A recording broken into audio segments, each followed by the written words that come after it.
마태복음 12장 1절에서 50절 말씀, 저와 여러분이 한 절씩 교독하겠습니다. 두 절씩 교독하겠습니다. 그때 예수께서 안식일에 밀밭 사이로 가실 때 제자들이 시장하여 이삭을 잘라 먹으니 바리새인들이 보고 예수께 고하되 보시오, 당신의 제자들이 안식일에 하지 못할 일을 하나이다. 예수께서 다윗이 자기와 함께한 자들이 시작할 때 하는 일을 잊지 못하였느냐.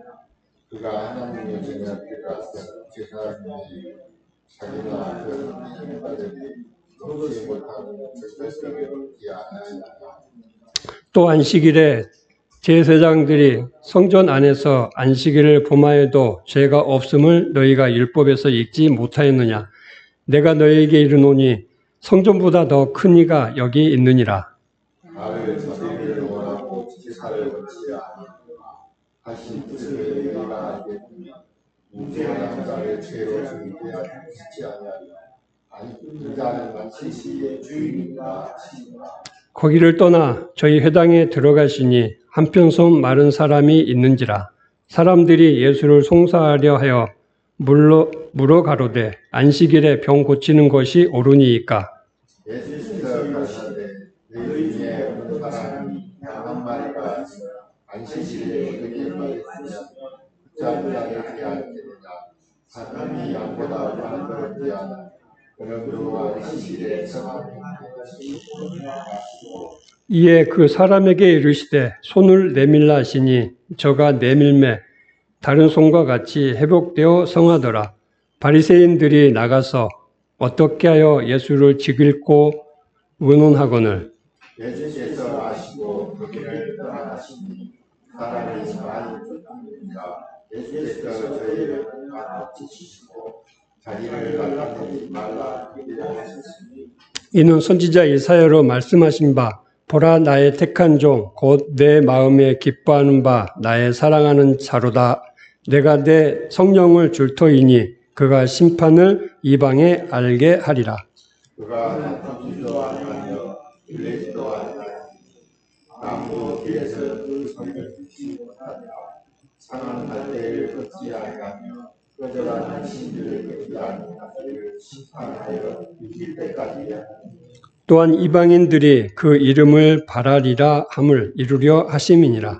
그때에 귀신 들려 눈 벌고 벙어리 된 자를 데리고 왔거늘 예수께서 고쳐주심에 그 벙어리가 말하며 보게 된지라. 우리가 다 그들에게 이는 바리새인의 자손이 아니다 하니 바리새인들은 듣고 가로되 네가 귀신이 내와 바리새인들을 듣지 않고 귀신을 쫓아내지 못하리라. 예수께서 저희 생각을 아시고 가라사대 스스로 분쟁하는 나라마다 황폐하여질 것이요 스스로 분쟁하는 동네나 집마다 서지 못하리라.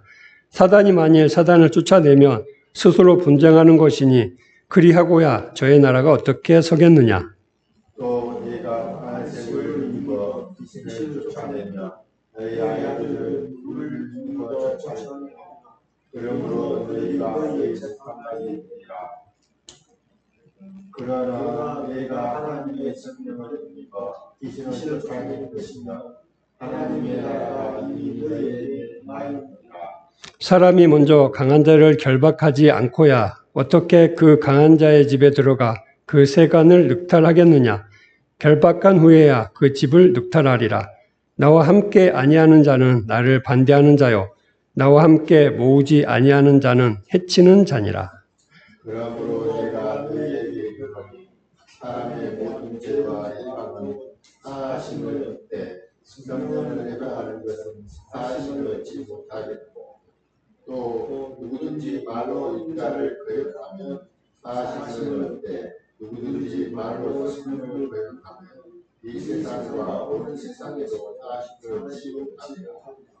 나무도 좋고 실과도 좋다 하든지 나무도 좋지 않고 실과도 좋지 않다 하든지 하라. 그 실과로 나무를 아느니라.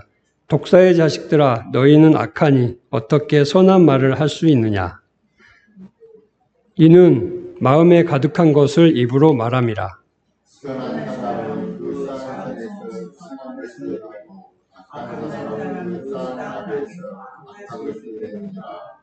내가 너희에게 이르노니 사람은 무슨 무익한 말을 하든지 심판날에 그에 대하여 심판을 받느니라. 내 말로 의롭다함을 받고 내 말로 정죄함을 받으리라. 그때 서기관과 바리새인 중 몇 사람이 말하되 선생님이여 우리에게 표적 보여주시기를 원하나이다. 예수께서 대답하여 악하고 원하는 자가 표적을 구하나 선지자 요나의 표적밖에는 거의 표적이 없느니라. 요나가 밤낮 사흘을 큰 고기를 그에 있을 같이 인간과 밤낮 사흘을 한 그에 있으라. 심판 때에 니느웨 사람들이 일어나 이 세대 사람을 정죄하리니 이는 그들이 요나의 전도를 듣고 회개하였으며니와 요나보다 더 큰 이가 여기 있으며 심판 때에 남방 여왕이 일어나 이 세대 사람을 정죄하리니 이는 그가 솔로몬의 지혜로운 말을 들으려고 땅 끝에서 왔으며니와 솔로몬보다 더 큰 이가 여기 있느니라. 여러분 귀신이 사람에게 나왔을 때 물 없는 곳으로 다니며 시비를 구하되 얻지 못하고 이에 가로되 내가 나온 집을 가보니 그 집이 들리고 소재되고 소리하는 이에 가서 저보다 더 악한 귀신 7을 데리고 들어가서 거하니 그 사람의 나중 형편이 전보다 더욱 심하게 되느니라. 이 악한 세대가 또한 이렇게 되리라. 예수께서 무리에게 말씀하실 때에 그 모친과 동생들이 예수께 말하려고 밖에 섰더니 한 사람이 예수께 찾아오되 붙어서 당신의 모친과 동생들이 함께 말하고 싶겠나이다. 말하는 사람에게 대답하여 가로되 누가 내 모친이며 내 동생들이냐 하시고 함께 있습니다. 손을 내밀어 제자들을 가리켜 가라사대 나의 모친과 너의 동생들을 보라. 누구든지 하늘에 계신 내 아버지의 뜻대로 하는 자가 내 형제요 자매요 모친이라 하시더라. 이 말씀은 하나님의 말씀입니다. 아멘.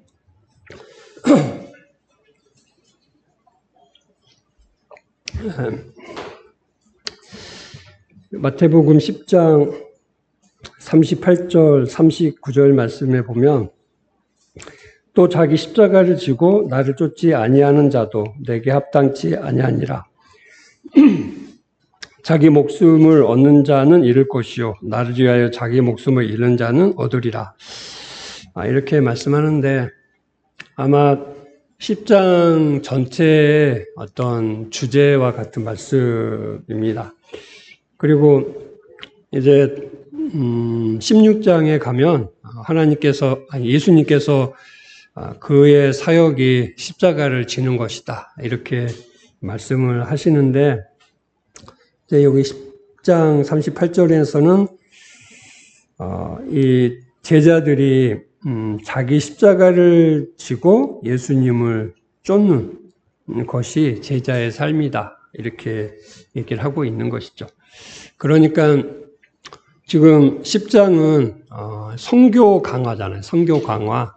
제자들이 그의 삶이 선교적인 전도하는 삶이라고 하는 것을 얘기를 하는데 그것은 단순하게 이 전도지 나눠주고 예수 믿으라고 이렇게 고면하는 정도가 아니라 그 제자가 그 마음 중심에서부터 예수 그리스도를 쫓는 제자의 삶을 살아가는 그 삶과 그 삶을 세상 가운데 나타내는 그 모든 그 제자의 삶이 바로 이 제자라고 하는 것을 그 선교라고 하는 것을 얘기를 합니다.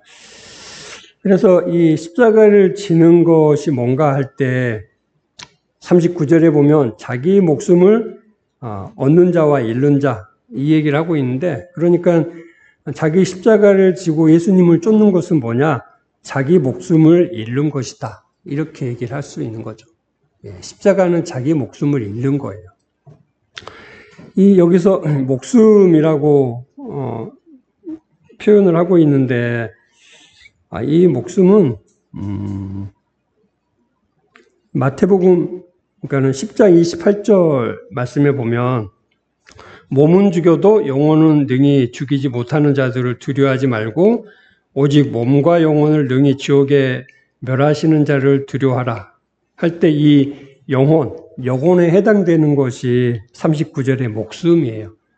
헬라어로는 이제 푸시케라고 그러는데 우리가 보통 이제 그 인식할 때 이 푸시케라고 하는 게 있고 이거에 이제 대비되는 게 푸뉴마라고 하는 것이 있어요. 그러니까 그 푸시케는 우리가 쉽게 해석을 하면 혼이죠, 혼. 혼을 푸시케라고 하고 푸뉴마를 영을 푸뉴마라고 얘기를 하는데 그러니까 이제 몸, 혼, 영 뭐 이렇게 3분설로 얘기를 하기도 하고 몸과 영혼 이렇게 2분설로 얘기를 하기도 하는데 이 푸뉴마와 푸시케 이 영과 혼 이거를 설명하기는 쉽지는 않아요. 그래서 흔히 이제 우리가 혼적 생명 그러면 이제 어떤 중립적인 위치여서 몸이 혼을 이렇게 장악을 하면 이게 이제 어떤 육체로 그러니까 세속으로 가고 이 영이 혼을 이렇게 붙들면 이것이 이제 영적인 생명으로 가고 그러니까는 그 성령에 의한 삶을 살아가고 이런 식으로 인식을 하는데 이제 마태복음에서는 이 영적인 생명이나 혼적인 생명이나 구분을 하지 않아요. 그러니까 여기서 28절에서 얘기하는 영혼 또 38절, 39절에서 얘기하는 목숨으로 표현된 이 푸시케는 이 성령에 의한 삶이라고 단정할 수는 없지만 우리 인간의 전인적인 존재를 얘기를 한다고 볼 수가 있습니다. 그래서 여기서 자기 목숨을 잃고 얻는 것은 다만 우리의 그냥 이 세상에 이 육체가 죽느냐 사느냐 이런 것에 국한된 목숨이 아니라 우리의 이 구원까지도 이렇게 포함된 그런 이 목숨이다 이렇게 보는 것이 좋은 거죠. 그래서 자기 십자가를 지는데 어떤 십자가를 지냐? 예수님의 십자가를 지는 게 아니라 자기 십자가를 지는 거죠. 자기 십자가. 예수님은 예수님의 십자가를 지고 우리는 우리의 십자가를 지고 그럼 예수님이 지는 십자가하고 우리가 지는 십자가하고 다를까요? 같은 개념이고 같은 가치죠. 하지만 우리가 지는 십자가는 예수님은 예수님의 이렇게 그 어떤 위치 또 어떤 능력에서 지는 십자가가 있었어요. 그래서 모든 인류를 아우르는 죄를 다 감당하시는 그 십자가를 지셨겠죠. 우리는 그 예수님의 십자가와 함께 그 십자가를 짐으로 말미암아 우리의 모든 죄가 그 십자가로 말미암아 죽었죠. 그래서 이 죄가 용서를 받았고 죄에서 해방을 받았습니다. 그것이 끝이 아니라 우리는 이제 그 십자가를 연속해서 우리의 삶 가운데 우리에게 주어진 십자가를 져야 된다라고 하는 것이죠. 그 십자가는 어떤 걸까요? 세상을 살아가는 데 있어서 갖게 되는 그런 경우이죠. 어떤 사람에게 있어서는 어떤 명예가 그 사람의 십자가가 될 거예요. 누구나 다 명예스럽기를 원하죠. 뭔가 높은 자리를 원하고 이름이 높여지는 것을 원해요. 그럴 때마다 십자가를 가지고 내가 높은 자리에 가는 것이 아니고 내가 명예를 얻기 위해서 노력하는 것이 아니라 낮은 자리와 명예가 없는 곳으로 가는 이런 것들이죠. 재물을 좋아하지 않는 사람은 없을 겁니다. 하지만 예수님의 제자들은 그 재물의 십자가를 지고 가는 거죠. 재물을 취하는 것, 재물을 통해서 내가 뭔가 유익을 얻는 이것에서 죽는 거죠. 그래서 재물을 취하는, 재물을 탐욕하는 그 마음을 내려놓는 것. 그것이 바로 자기 십자가, 우리에게 주어진 십자가다라고 하는 것입니다. 어떤 사람들은 어떤 관계에 있어서 십자가가 필요할 거예요. 뭐 누구나 이렇게 친하고 좋고 또 잘 교제하는 게 좋겠지만 34절에서도 얘기를 한 것처럼 예수님은 우리에게 검을 주러 오셨어요. 검을. 그래서 이 검은 심지어는 부모와 형제, 자식까지도 잘라내야 되는 그런 도구인 거죠. 네. 그래서 그런 관계들이 경우에 따라서는 우리가 져야 되는 십자가라고 하는 것이죠. 뭐 사람마다 다 다르겠죠. 어떤 사람은 그것이 크게 느껴지지만 상대적으로 어떤 사람은 그것이 적게 느껴질 수도 있고 또 다른 사람이 적게 느껴지는 것이 자기에는 크게 느껴질 수도 있는 이런 것들인 거죠. 그래서 어쨌거나 자기 십자가를 지고 예수님을 따르는 이것이 예수님에게 합당한 자라고 하는 것을 얘기를 합니다. 그리고 이제 11장에 보면 11장 28절 말씀에서부터 보면 수고하고 무거운 짐진 자들아 다 내게로 오라 내가 너희를 쉬게 하리라 나는 마음이 온유하고 겸손하니 나의 멍에를 메고 내게 배우라 그리하면 너희 마음이 쉼을 얻으리니 이는 내 멍에는 쉽고 내 짐은 가벼움이라 하시니라. 이 예수님의 마음은 온유하고 겸손해요.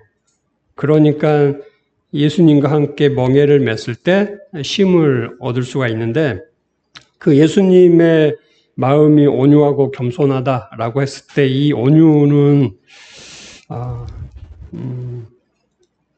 뭐 여러 번 언급을 했지만 비유하자면 길들여진 야생마 이것이 온유인 거죠. 그러니까 야생마의 힘은 그대로 있어요. 하지만 이제 길들여져서 그 힘이 흐트러 쓰여지지 않고 그 주인의 어떤 의지와 그 의도대로 쓰여지는 이것이 바로 온유라고 하는 것이죠. 아무런 힘이 없어서 그냥 질질 끌려다니는 것이 아니라 힘이 있어요. 하지만 그 힘이 철저하게 통제된 그런 힘이 바로 온유라고 하는 것이죠. 예수 그리스도가 바로 그런 분이시다. 왜 그런 분이실까요? 예수님은 하나님이시죠. 하나님. 하나님이시죠. 천지를 창조하시는 그 하나님. 천지를 통치하시는 그 하나님이시죠. 한데 그 하나님이 그 빌립보서 2장 8절에서 얘기하는 것처럼 사람의 모양으로 나타나서 자기를 낮추신 그 낮추신 그 분이 바로 온유한 분이시라고 하는 것이죠. 그리고 이제 겸손하다라고 하는 것은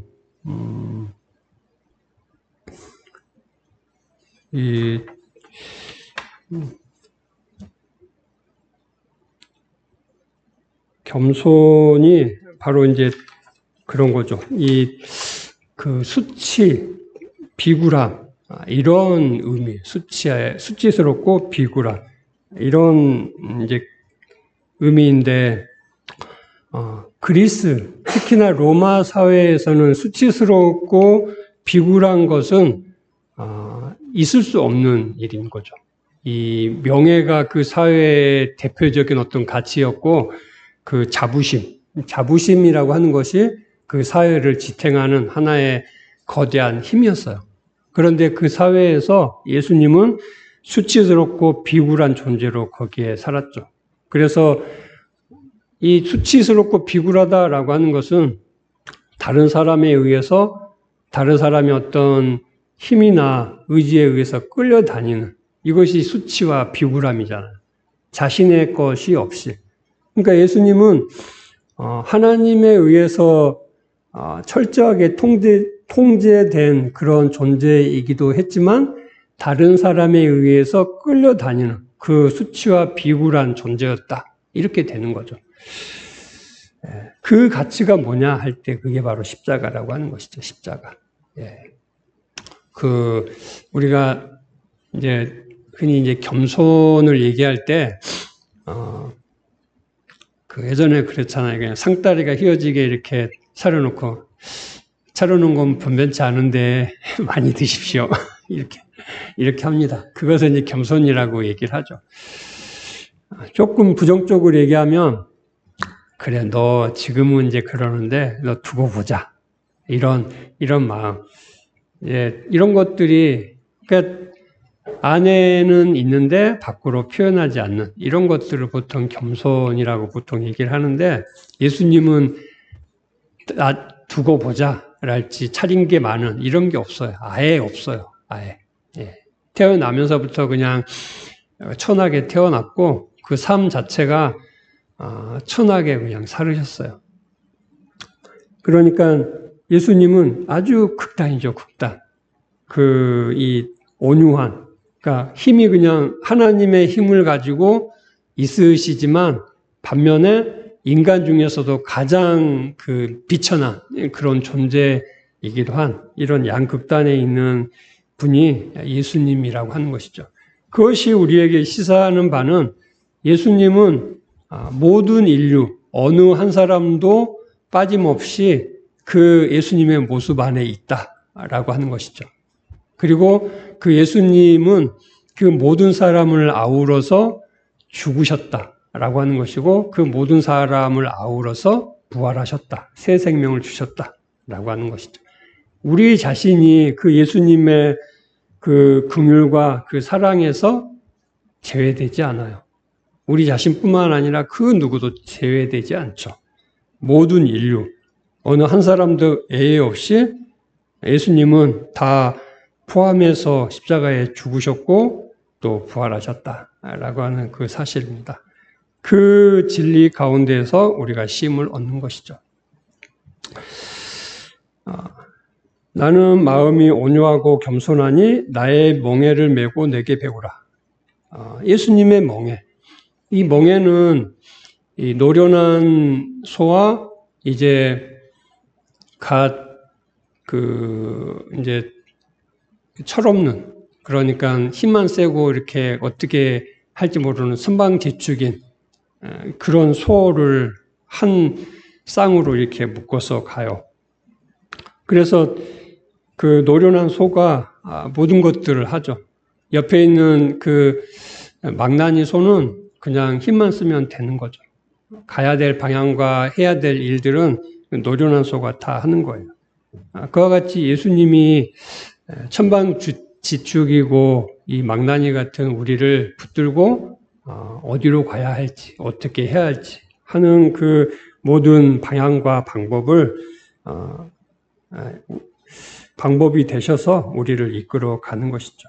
그것이 바로 멍에인 거죠. 우리가 예수님과 함께 멍에를 맬 때 바로 그러한 예수님의 은혜를 받고 누릴 수 있다라고 하는 것입니다.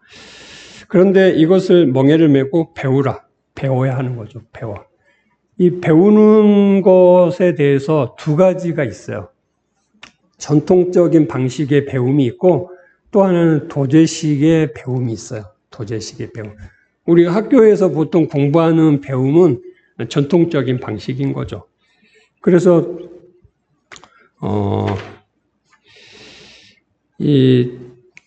그 지식을 그냥 일방적으로 이렇게 전달하는, 그러면 이제 학생들이 그 전달받은 그 지식을 열심히 이렇게 익혀서 자신의 것으로 만들고 또 적용하고 또 이렇게 발전시키고 이런 형태인데, 도제식은 1대1, 이제 뭐 1대 다일 경우도 있지만 대부분 이제 1대1로, 예를 들어서 그 도자기를 만들 때 이제 제자를 이제 1명 또는 2명을 이제 데리고 같이 이렇게 뭐 허드렛 일도 시켜가면서 자신의 모든 어떤 능력들을 전수를 해 가잖아요.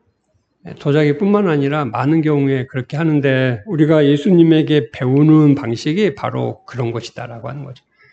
예수님과 함께 멍에를 메고 예수님이 해 가시는 그것을 옆에서 우리의 삶을 통해서 우리의 경험을 통해서 배우는 거죠. 배우는 과정이에요. 우리의 일생을 통해서 예수님과 함께 멍에를 메고 배우는 과정인 거죠. 그래서 우리가 성경을 읽고 우리가 신앙생활을 할 때 그것을 지식이라고 얘기하지 않아요. 물론 지식이지만 지식을 넘어선 예수 그리스도로 말미암은 배움인 거죠. 배움.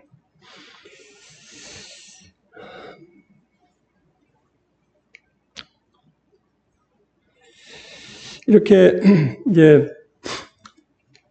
10장과 11장을 이런 식으로 이제 정리를 합니다. 그래서 10장이 제자를 파송하는 거에 대한 설교였다고 하면 11장은 그 선교 현장에서, 그러니까 선교 현장이라고 하는 것은 다른 것이 아니라 신앙의 삶이죠. 제자들에게 직면한 그 신앙의 삶에서 어떤 실제적인 반응 또는 이제 갈등 이런 것들을 얘기를 한다고 볼 수 있습니다. 실제적인 반응과 갈등 가운데 예수님께서는 우리를 예수님의 그 심으로 초대하는 거죠. 우리의 환경이 어떻든, 우리의 상황이 어떻든, 우리의 생명, 우리의 목숨은 예수 그리스도로 말미암아 평강을 누릴 수 있다라고 하는 것이죠. 물론 그냥 어떤 환경이나 어떤 상황도 상관없이 그냥 뭐 다 평안하고 그냥 아무렇지도 않고 이렇게 되는 건 아니겠잖아요. 일단 뭔가 어려운 상황이 우리에게 놓여져 이렇게 닥치게 되면 우리는 당황하고 힘이 들고 또 당혹스럽고 분노가 일어나고 할 수 있어요. 하지만 그 순간에 예수님은 언제나 우리에게 이 쉼을 주시는 것이죠. 쉼을. 어떤 사람은 즉시 그것을 받아 누리기도 하고 어떤 사람은 시일이 좀 걸리기도 하고 하는 거죠. 배움이 잘된 사람은 즉시 쉼을 얻고 안식을 누리는데 배움이 좀 미지는 사람은 시간이 많이 걸리겠죠. 그리고 배움이 약한 사람은 그 과정들을 통해서 예수 그리스도를 더욱더 배우게 되는 그런 과정이라고 하는 것입니다. 그리고 이제 이 12장에서는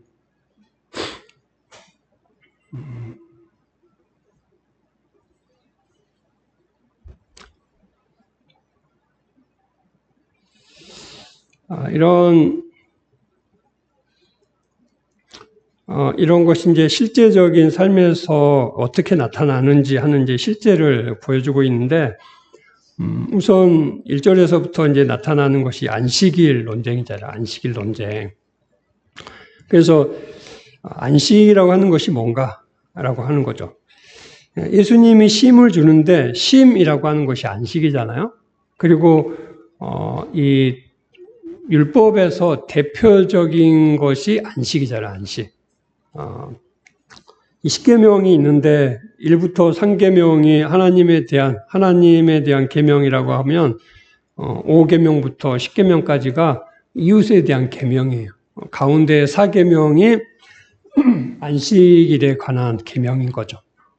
그래서 안식일을 이제 지켜야 되는데 안식일을 지키는 것이 뭔가 하는 것에 대해서 이 논쟁을 통해서 예수님께서 말씀을 하고 계시다라고 하는 것이죠.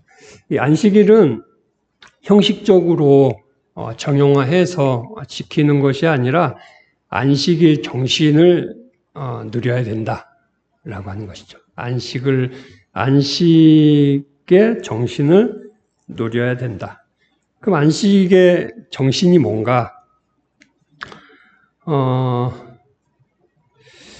7절 말씀해 보면 나는 자비를 원하고 제사를 원치 아니하노라.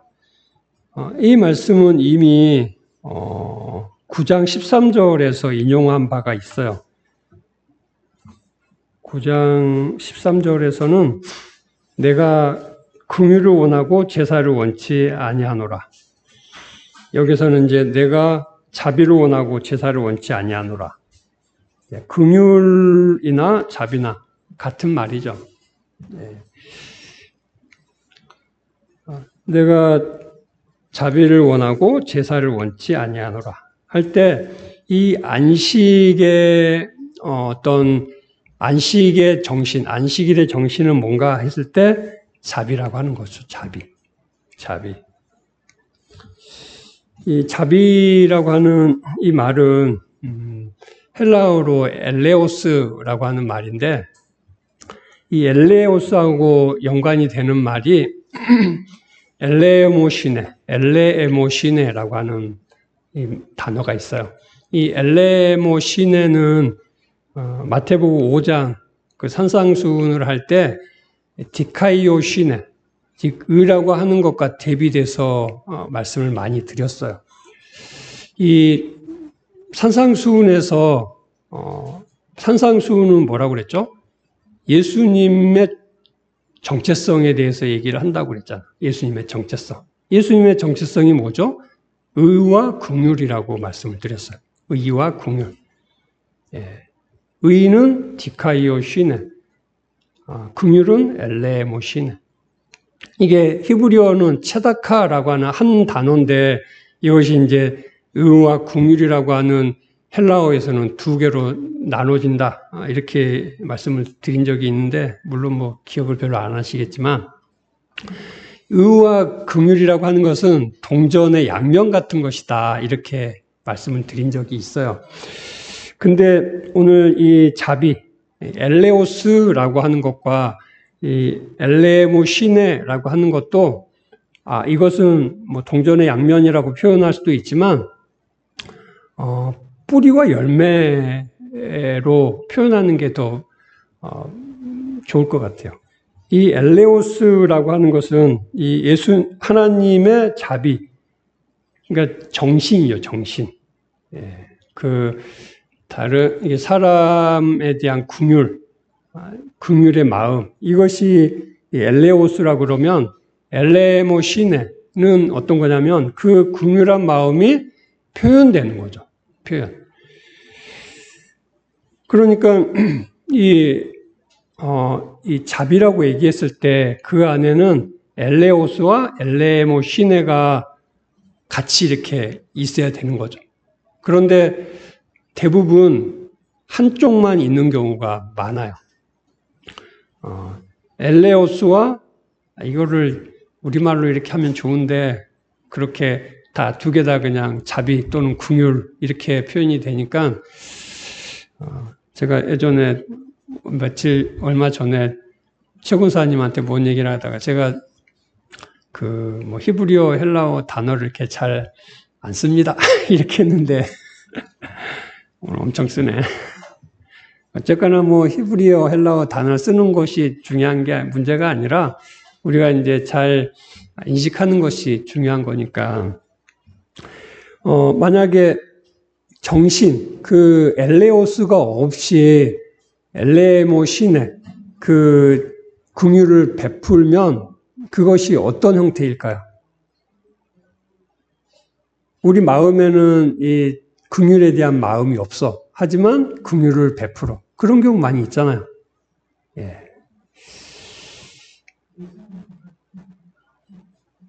가식적인 거죠. 가식적인 거. 또 반면에 엘레오스는 있어요. 근데 엘레모시네가 없어요. 그러니까 긍휼한 마음은 있어요. 그런데 실제로 긍휼을 표현하지 않아. 이런 건 뭘까요? 야고보서에 보면은 그냥 그러잖아요. 야, 더운데 좀 덥게 해. 아니, 배고프면 좀 뭐 사 먹어. 이렇게 하는 거죠. 뭐 좀 사 먹어라. 많이 그러잖아요. 그렇게 됩니다. 그렇게 되면 안 돼요. 엘레오스와 엘레모시네가 다 있어야 하는 거죠. 어떻게 그런 게 있느냐. 우리가 누구에게 우리 마음이 얼마나 선하고 경건해서 다른 사람에 대한 긍휼한 마음이 넘치겠어요. 많은 경우에 그냥 이제 물론 긍휼한 마음도 있죠. 하지만 긍휼한 마음도 있지만 내 자신의 어떤 입지 이것도 어느 정도 거기에 묻어 있는 거죠. 어떻게 표현을 해야 될지 모르지만 아무튼 뭐 다 공감하시리라고 봅니다. 예, 100%의 긍휼, 우리는 그런 것들을 느낄 수가 없어요. 그리고 100%의 어떤 긍휼을 베푸는 것, 이런 것들도 없는 거죠. 죄에 대한 본성에서 다 죄가 묻어 있는 거죠. 내 자신이 거기에 다 이렇게 한 발씩 묻어 있는 거죠. 그런데 예수 그리스도는 그런 게 아니라고 하는 거죠. 100%의 엘레오스의 마음과 엘레모 시내의 그 삶을 살아가는 분이, 살아가신 분이 예수님이다라고 하는 것이죠. 그래서 6절 말씀에 보면 성전보다 더 크니, 예수님은 자신을 가리켜서 성전보다 더 크니다 이렇게 얘기를 하고 있어요. 성전은 어떤 의미죠? 성전은 하나님이 집이잖아요. 하나님의 임재하시는 곳, 하나님이 이 세상에 임재하시는 곳. 그럼 임재하시니까 하나님이 거기에 계시는 곳이고, 하나님이 계시니까 하나님이 사시는 곳, 바로 하나님의 집이죠. 그런데 예수님은 1장 23절에 임마누엘, 그 이름이 임마누엘이라고 명하고 있어요. 임마누엘이 뭐죠? 하나님이 우리와 함께 계시다. 성전은 상징적인, 하나님이 우리와 함께 계신 거에 대한 상징이라고 하면, 예수님은 하나님이 우리 가운데, 우리와 함께 계신 실제잖아요. 실제. 하나님이 이 땅 가운데 오신 실제, 그분이 바로 예수 그리스도라고 하는 것이죠. 그러니까 당연히 성전보다 더 크니라고 하는 것이죠. 그리고 이제 더 나아가서 8절에 보면 인자는 안식일의 주인이다 얘기를 하고 있습니다. 안식일의 주인이다. 예수님은 안식의 주인이죠. 안식을 주는 분이죠. 안식을 주는 분. 세상에 어디에도 안식을 얻을 수 없어요. 때때로 한순간 뭔가 안식을 누릴 수 있지만 곧바로 다음 순간 우리는 또 다른 안식을 찾아서 헤매야 돼요. 하지만 우리가 예수 그리스도 안에 있을 때, 또 예수 그리스도가 우리 안에 계실 때 우리는 참 안식을 누릴 수 있는 것이죠. 그리고 더 이상 다른 안식을 찾을 필요가 없다라고 하는 것입니다. 하나님의 마음은 뭐냐? 우리를 안식케 하는 거죠. 안식케 하는 것. 우리가 분주하게 뭔가를 하고 뭔가를 이루고 할 필요가 없어요. 그것은 죄된 본성에서 나오는 하나님에 대한 반역이죠.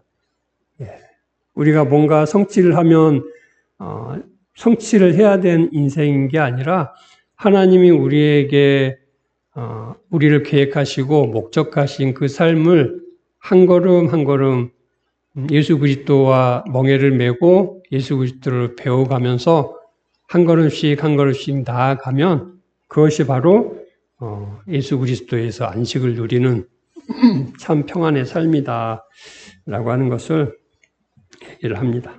그래서 예수님은 지금 이 안식일 논쟁이 왜 있었죠? 제자들이 배가 고파가지고 이 밀밭 사이로 가면서 밀을 이렇게 이삭을 따 먹은 것 때문에 그렇잖아요. 이삭을 따 먹는 것은 문제가 없어요. 얼마든지 그것은 그냥 자기 짐에다가 이렇게 싸가지고 가지 않는 이상 그건 다 허용이 됐다고 해요. 그 일을 한 것이 안식일이기 때문에 문제가 되는 거죠. 안식일에 이 일을 했다라고 하는 것이 이 바리새인들의 비난이었죠. 그런데 예수님은 그거 허용이 된다. 안식일에 배가 고프면 당연히 그거 할 수 있지. 안식일이라고 일을 하면 안 되니까 그냥 배를 굶고 있는 건 안 된다라고 하는 얘기를 합니다. 9절, 10절 말씀에 보면 더 나가서 안식일에 이 병자를 고치세요. 병자를. 그러니까 이 안식은 병이라고 하는 이 어려움에서 해방을 받는 것이 안식인 거죠. 그러면 지금 내가 병이 있는데 이 병을 예수님께서 고쳐주시면 고쳐주셔서 내가 안식을 하면 예수님께서 나와 함께하고 예수님께서 나에게 은혜를 베푸신 거고 내가 지금 여전히 병 가운데 있으면 예수님이 나를 사랑하지 않는 거고 예수님이 나와 상관없는 거다. 이렇게 얘기를 해도 될까요? 예, 그렇게 얘기를 해도 되겠죠. 예. 그렇게 비약적으로 이제 적용을 하면 안 되겠죠. 예수님은 먹을 것과 입을 것과 뭐 모든 것의 해결자이신 거죠. 하지만 그 해결하는 것이 목적이 아니다. 이것은 조금 뒤에 가면 그거에 대해서 조금 더 설명이 나오니까 그때 보도록 하겠습니다. 뒤에 본다고 그래가지고 보통 뒤에 못 보더라고요. 시간이 쫓겨가지고. 그리고 13절, 14절에서부터는 이제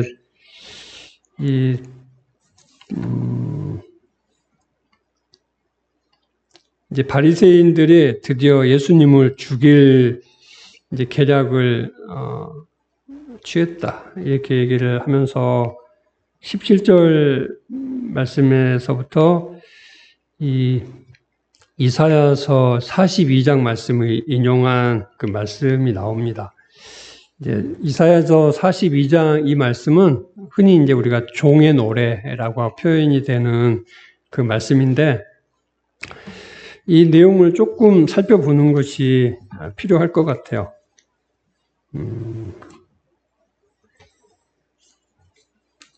이사야서 42장 1절에서 4절 말씀인데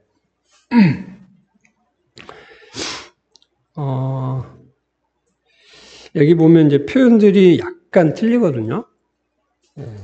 그것은 이제 구체적인 것은 각자가 한번 이렇게 한 절씩 또 한 단어씩 이렇게 좀 대비를 해보면 나름대로 좀 깊은 이제 의미를 좀 가질 수 있는데 특별히 21절 말씀해 보면 또한 이방인들이 그 이름을 바라리라 함을 이루려 하심이니라 이렇게 돼 있는데 여기 보면 이제 이사야서 42장 4절 말씀해 보면 그는 쇠하지 아니하며 낙심하지 아니하고 세상의 정의를 세우기에 이르리니 섬들이 그 교훈을 앙망하리라 이렇게 돼 있거든요. 그러니까 섬들이 그 교훈을 앙망하리라 이런 거죠. 여기서 섬들은 이방인들로 대치가 돼 있고 이 교훈이 그 이름으로 대치가 돼 있어요. 근데 섬들이 그 교훈을 앙망하리라 할 때 이 교훈이 뭐냐면은 그 토라예요, 토라. 그게 율법인 거죠. 또 직관적으로 이거를 표현을 하면 섬들이 이 율법을 앙망하리라 이렇게 할 수 있는 거죠. 근데 이 교훈, 토라를 그 이름을 바라리라 이렇게 지금 마태는 해석을 하고 있는 거예요. 그러니까 토라가 뭐냐면 그 이름인 거죠. 그 이름이 뭐죠? 바로 예수잖아요, 예수. 그 예수 그리스도가 지금 종의 노래의 주인공이 누구라고 얘기하는 거죠? 예수님이라고 얘기하는 거잖아요. 그 예수님은 20절에 상한 갈대를 꺾지 않는다. 이 갈대라고 하는 이 존재는 아주 연약한 존재인 거죠. 예, 이게 잡으면 부러지는 그 연약한 아무짝에도 쓸모없는 지푸라기인 거죠. 그런 존재도 꺾지 않는, 그리고 꺼져가는 심지도 끄지 않는 그런 분이 바로 예수님이다라고 하는 것을 얘기를 하고 19절에 그가 다투지도 아니하며 들레지도 아니한다.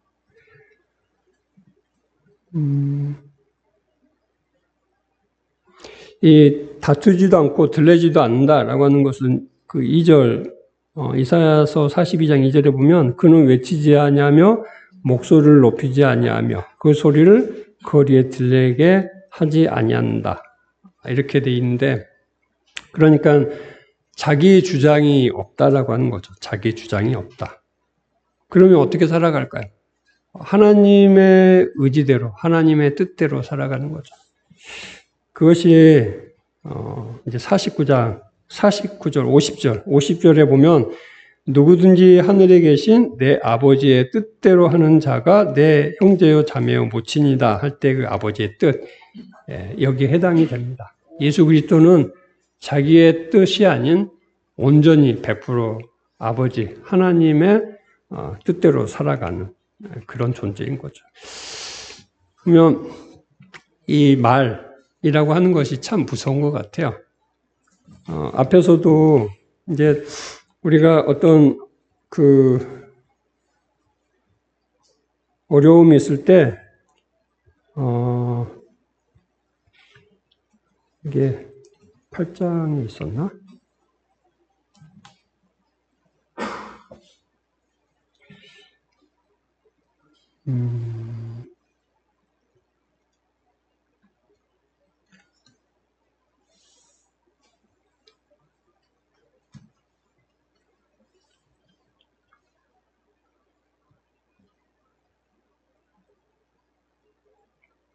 아, 10장에 보면, 10장에 보면, 내가 너희를 보냄이 양을 이리 가운데 보낸과 같고 너희가 뱀같이 지럽고 비둘기같이 순교를 하는데 사람을 삼가하라. 그리고 공에 넘겨지고 채찍질을 당하는데 그 총독들 임금들 앞에 끌려가는데 그들에게 증거가 된다. 그런데 그럴 때 하나님이 성령을 통해서 말씀을 주신다. 이렇게 얘기하고 있잖아요. 말씀을 주신다. 그런데 이 말씀을 주신다라고 할 때 어떻게 주실까요?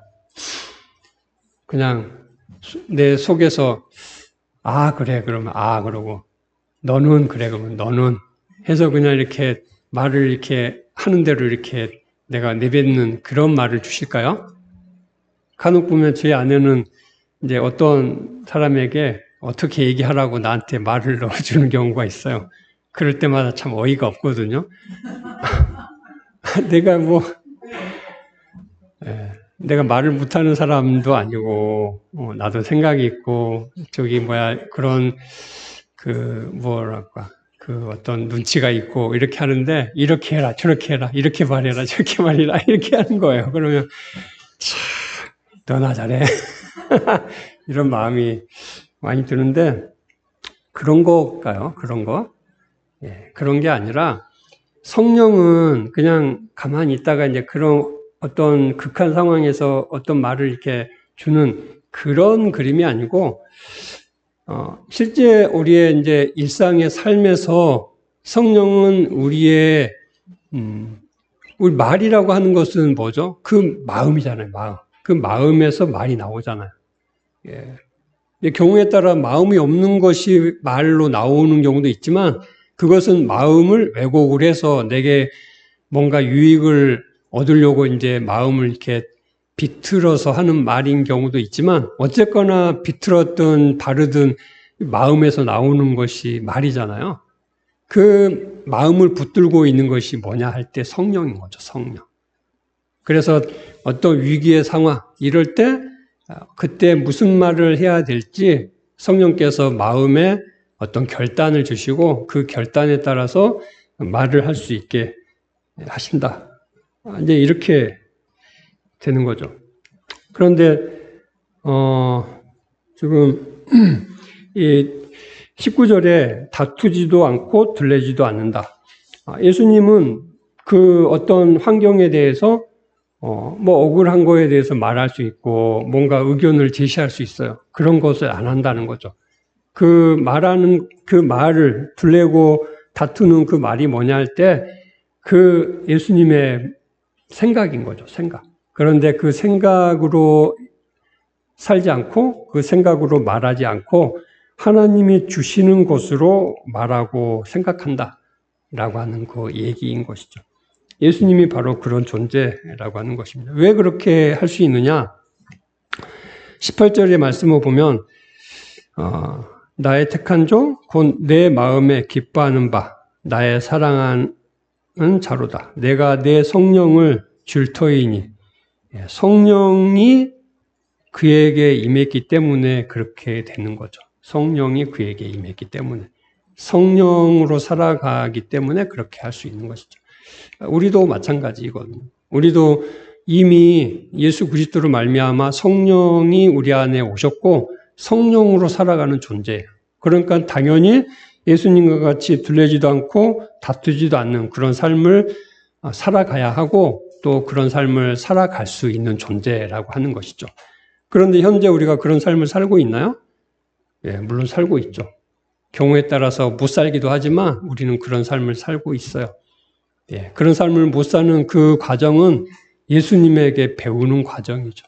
예수님과 같이 그 다투지도 않고 들리지도 않고 또 상한 것들을 꺾지 않고 꺼져가는 심지를 끄지 않는 그런 그 온유하고 또 겸손한 그리고 의와 긍휼의 삶을 살아가신 예수 그리스도와 같이 그런 온유하고 겸손한 그리고 의와 긍휼의 삶을 살아가는 삶이 바로 우리의 믿음의 삶이다라고 하는 것을 얘기를 하고 있습니다.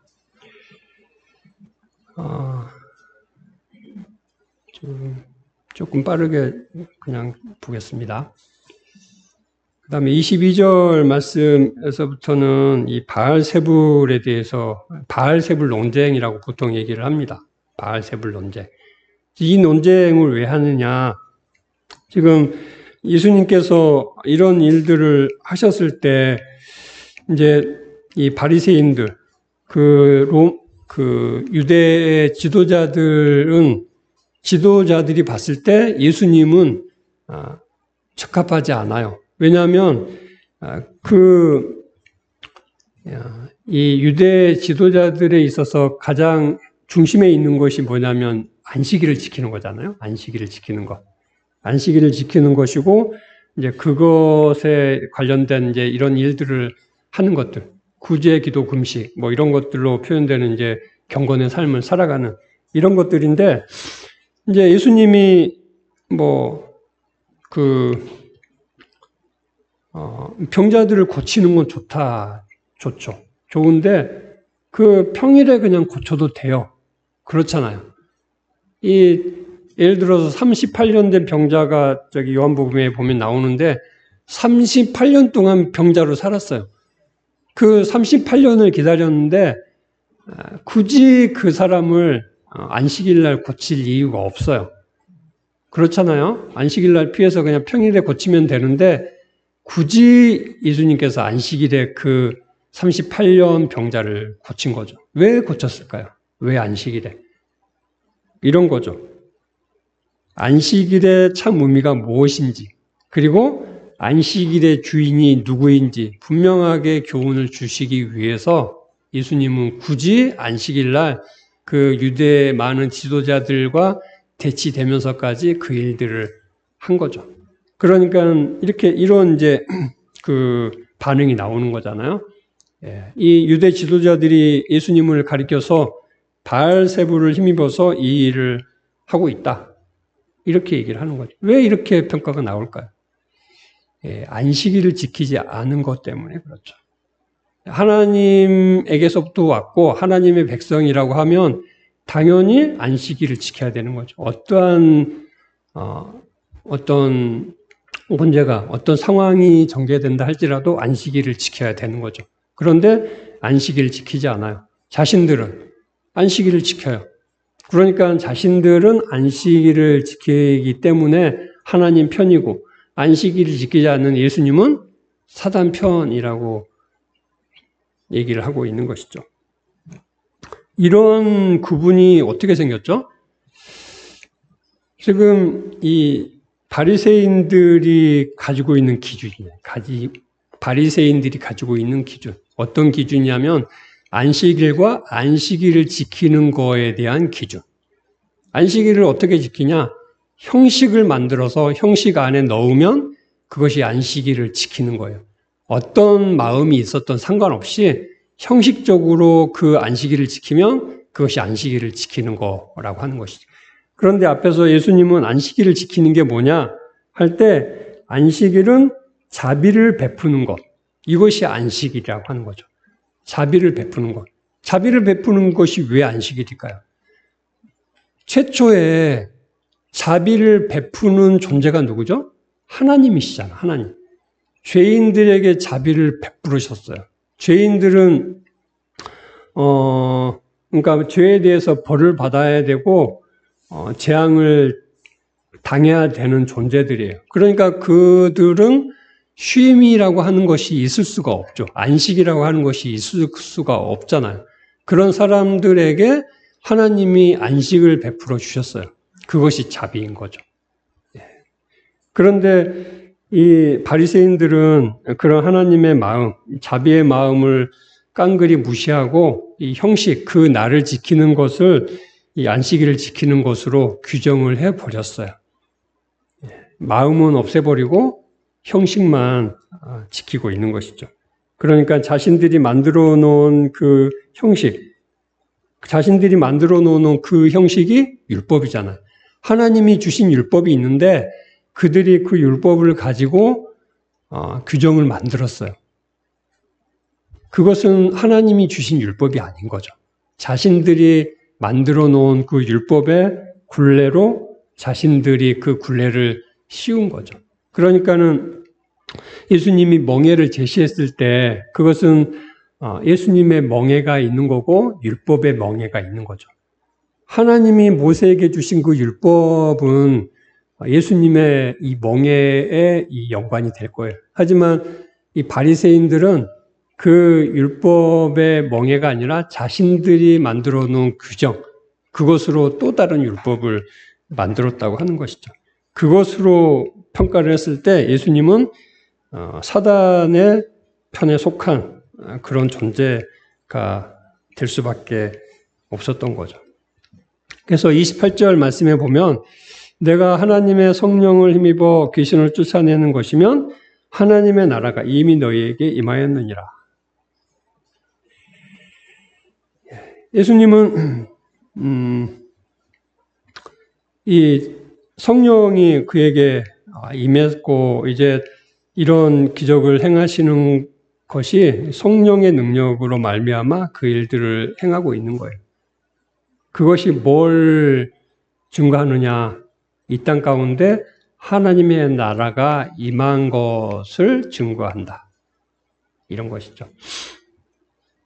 지난 시간에도 그런 얘기를 했지만 하나님의 나라는 정치적이고 군사적으로 이 땅 가운데 임하는 것이 아니라 바로 하나님이 통치하시는, 하나님의 방식대로 통치하시는 그것이 바로 하나님의 나라라고 하는 것이죠. 우리가 생각할 때 그냥 어떤 외부적인 그 만족을 얻고 평강을 누리고 하는 것이 하나님의 나라가 아니라 예수 그리스도로 말미암아 우리의 이 영혼이 안식을 누리는 이것이 바로 하나님의 나라라고 하는 것이죠.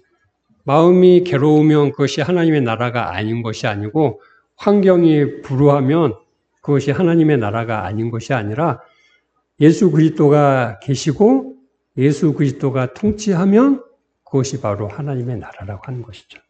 우리는 완성된 완전한 하나님의 나라에 있는 것이 아니고 그 과정 가운데 있어요. 예수 그리스도는 이미 오셨고 이제 우리 마음 가운데 예수 그리스도의 완전함을 우리에게 가르쳐주고 계시죠. 우리는 그 예수 그리스도의 완전함을 배워가고 있는 가운데 있어요. 그러니까 우리가 누리는 그 안식과 그 만족은 불안정하죠. 불안정해요. 하지만 그럼에도 불구하고 하나님의 통치는 우리 가운데 있다는 것이죠. 37절 이제 31절, 32절 여기에 보면 이 성령을 해방하는 것과 인자를 해방하는 것에 대해서 얘기를 하고 있습니다. 이것은 이 성령을 해방하는 것과 인자를 거역하는 것의 차이가 뭔가 할 때, 이 성령을 해방하는 것은 이제 우리는 그러니까 성령이 구약은 어떤 거냐면 성령이 외부에 있는 그냥 외부에서 때때로 우리에게 이제 힘을 미치는 이런 거라고 그러면 신약은 이제 성령이 우리 안에 들어오셔서 우리 안에 내주하시는 우리 안에 사시는 그것이 신약이죠. 신약. 예, 성령이 밖에 있으면 그러니까 인자가 밖에 있어서 이렇게 저렇게 할 때 그것은 거역하면 다음에 또 이렇게 와서 기회를 주면 그때는 또 이렇게 받아들일 수 있어요. 하지만 내부에서 우리 안에 사시면서 우리를 이끌어 가실 때 그것을 거역하는 것은 다음에 기회가 없다는 것이죠. 그러니까 뭐 경험의 어떤 다름이라고 볼 수도 있는데 뭐 히브리서가도 보면 이제 그런 표현이 있잖아요. 한번 이 빛비춤을 받고 그리고 이제 이 성령을 부인했을 때는 그것을 극복할 수 있는 그런 이 어떤 용서가 없다. 뭐 이런 이제 표현들도 있는데 그러니까 이 성령이 우리 안에 내주에서 사신다라고 하는 것은 그만큼 온전한 엄청난 이렇게 상상을 초월한 우리가 생각하는 것보다 훨씬 더 거대한 우리에게 기회이고 능력이다라고 하는 것을 얘기를 하고 있습니다. 그만큼 성령은 우리가 생각하는 우리의 어떤 능력치의 한계를 훨씬 뛰어넘어서 우리에게 하나님의 그 은혜, 의와 긍휼을 우리에게 베푸시고 계시다라고 하는 것이죠. 그러니까 우리가 이제 여기에서 좀 생각해 볼 수 있는 것은 우리가 이런 것들에 대해서 어떤 걱정하거나 고민하거나 이렇게 할 필요가 하나도 없는 거죠. 경우에 따라서 어떤 사람들을 보면서 저 사람은 내가 죽고 그리스도가 사시는 이 고백이 온전하고 또 은혜의 복음을 누리는 것이 분명하고 이렇게 보이는데 나는 아직도 안 되는 내 자신을 보면서 이제 자괴감을 느낄 수 있는데 그럴 필요가 하나도 없다는 거죠. 조금 앞에 가고 조금 뒤에 갈 뿐이에요. 때가 되면 되는 거죠. 오늘 안 돼도 내일 될 수 있어요. 내일 안 돼도 모레 또 할 수 있는 거죠. 그러니까 그런 내 자신의 어떤 형편에 대해서 그것을 어떤 기준으로 이렇게 정할 필요가 절대 없는 것이죠. 내 자신을 보는 것이 아니라 우리는 예수 그리스도를 보는 거예요. 예수 그리스도를 보는 거죠. 우리의 소망이 내 자신에게 있는 것이 아니라 내가 경험했고 내가 알고 이런 것에 있는 것이 아니라 예수 그리스도에게 있는 거예요. 예수 그리스도가 이루신 것에 있는 거예요. 예수 그리스도가 이루고 계신 것에 있고 예수 그리스도께서 이루어 가실 거에 있는 거죠. 온전히 소망이 예수 그리스도에게 있어요.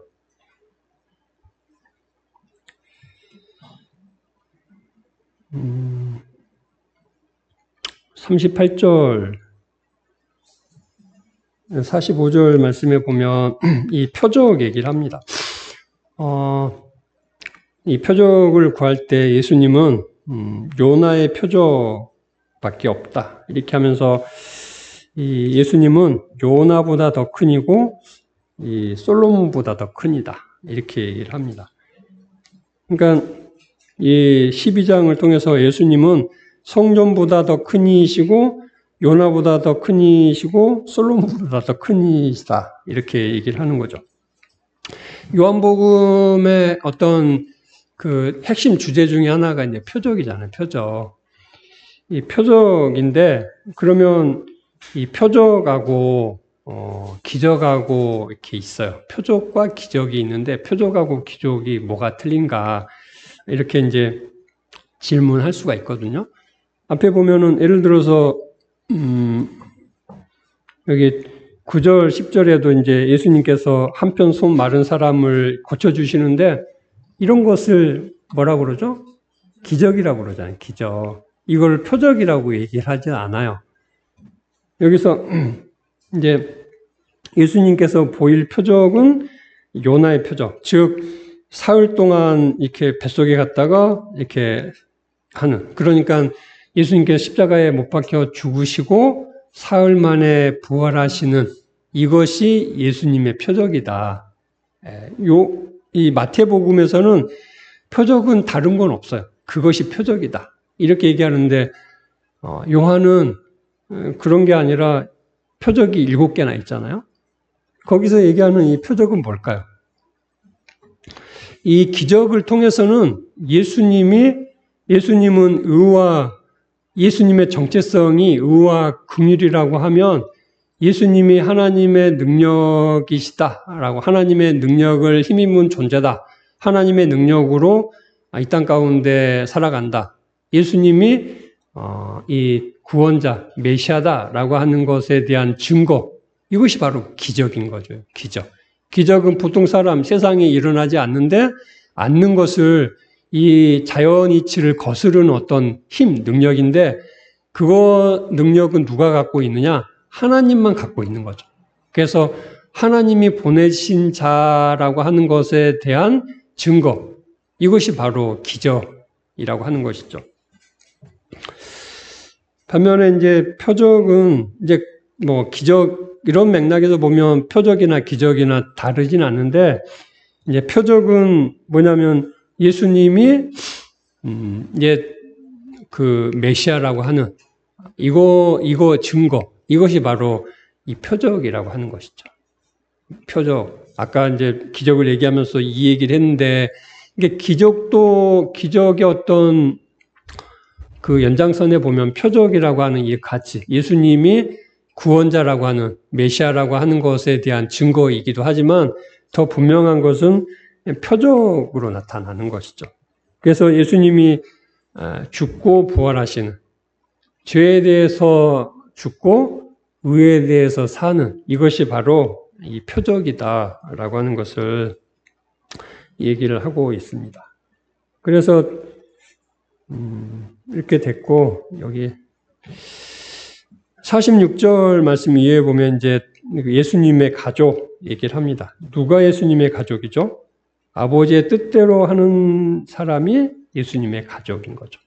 그러니까 하나님의 나라, 하나님의 공동체의 기준은 유대인과 같이 혈통으로나 또는 자신들의 어떤 의지와 노력과 능력으로 만들어지는 것이 아니라 예수 그리스도로 말미암아 만들어지는 거죠. 예수 그리스도가 새로운 기준이 되는 거예요. 예수 그리스도를 인정하고 받아들이면 하나님의 뜻을 이루는 것이고 그럴 때 하나님의 가족이 되는 것이죠. 네.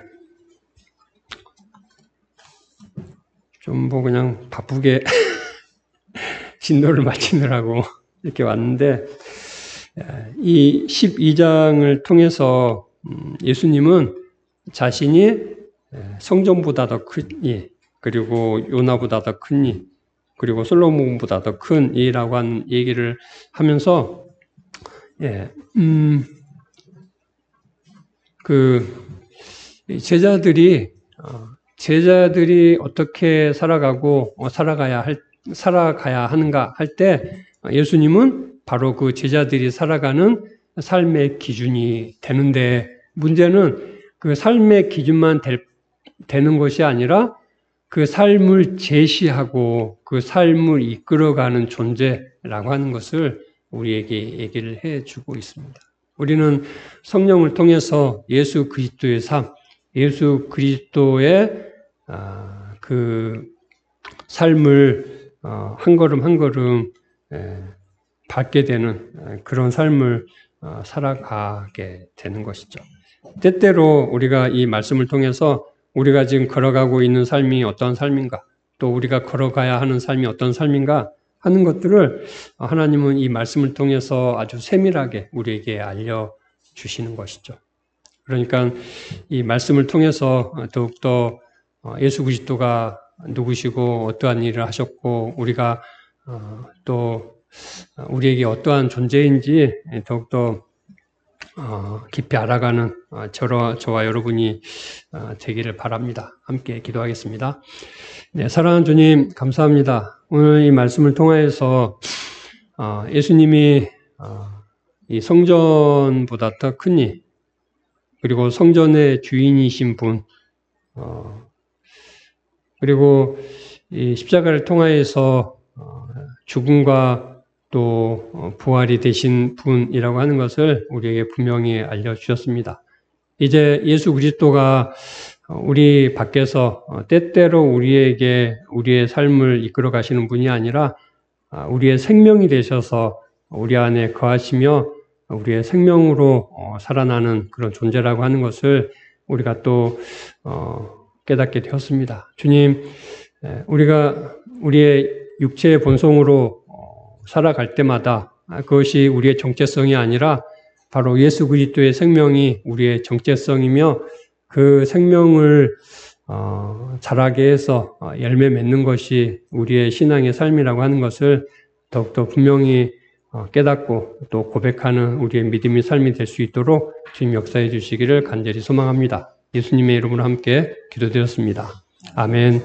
하늘에 계신 우리 아버지여, 이름이 거룩히 여김을 받으시오며 나라의 임하옵시며 뜻이 하늘에서 이루어진 것 같이 땅에서도 이루어지이다. 오늘날 우리에게 일용할 양식을 주옵시고 우리가 우리에게 죄진 자를 사하여 준 것 같이 우리 죄를 사하여 주옵시고 우리를 시험에 들게 하지 마옵시고 다만 악에서 구하옵소서. 나라와 권세와 영광이 아버지께 영원히 있사옵나이다. 아멘.